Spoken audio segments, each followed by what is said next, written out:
Hi, I'm Denise Greene, the series producer and director of AfroPoP, the Ultimate Cultural Exchange. Welcome to Black Public Media's Artist Chat.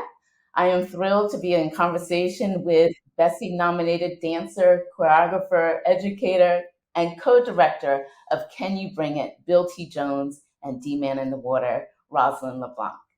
And with choreographer, dancer, theater director, writer, MacArthur Genius, one of many awards, and co-founder of the world-renowned Bill T. Jones, Arnie Zane company, Bill T. Jones. Thank you both for joining us. Thank you.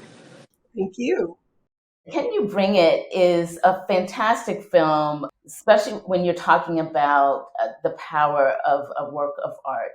And this in particular, you can look at this power traveling across generations. Every time I read the title, Can You Bring It, I actually hear a challenge.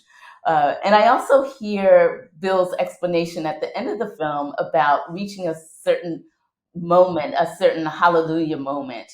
So, Roz, I was wondering if you can start us off by telling us what the film is about and what Can You Bring It means to you for the film, but also where you are as an artist. The film is literally about the history and legacy of a dance that I fell in love with at 16 years old, and that is D-Man in the Waters. And it remained the most meaningful piece I've ever performed. And so the film dives into the history of the making of the dance, and then it's restaging 30 years later on my students at Loyola Marymount, which builds a lot of tension when you're talking about a dance that was made in 1989 at the rise of the AIDS crisis, not yet even the height, right? But this burgeoning crisis that is just building momentum. And then 30 years later, a group of students in a tawny neighborhood in Los Angeles who have heard very little, if anything, about AIDS. But what else is there in their lives 30 years later that inspires the really the imperative of can you bring it? You have to bring it to this piece, and can you bring it? Bill literally said it while we were shooting, which is how we got the title of the film. And to me, it speaks to, yes, the imperative that D-Man demands of its performers, that you have to be present and you have to bring it.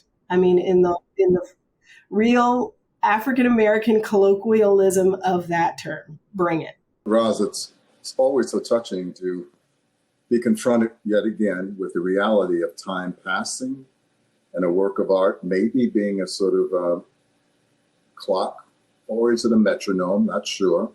Because you say that it was the sort of beginning of the AIDS crisis because for me, we had a friend whose name was Bill Schwerdler, who was in the hospital for 2 years and nobody knew what it was in 1981.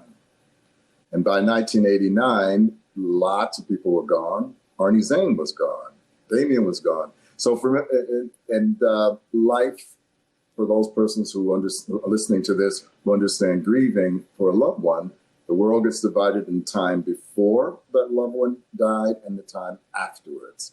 So that's what Can You Bring It is for me. And thank you, Roz, for saying that did you say colloquial or vernacular? Colloquial, I said, yes. Yes. Well, colloquial, then bring what? Is it like in the Fela, the Nigerian Afrobeats musician, inventor, who would say, the music is a weapon, and we call the gods down and we pull them up from the earth. And there would be a moment in that piece every night where the cast would have to, in some ways, go past themselves and do something that was peak athletics, but also for people who dare believe there's such a thing as spirit. Can you bring the God into the room is what I think I was saying. Can you bring it? And you call the gods with literally the dancing. Now, Roz has made it as so much in this film. It's bigger than that particular spiritual belief. It's pretty big, but you're saying, can you, your body, I think that's what you were getting at, Roz. Yours is much more kind of practical notion of can you bring it? And mine moves into some sort of metaphysical realm, but I think they both fit. Do you agree? I do agree, and I feel that there is a physical almost threshold that once you pass becomes a spiritual convening or something. And I think that D-Man reliably has that built into it.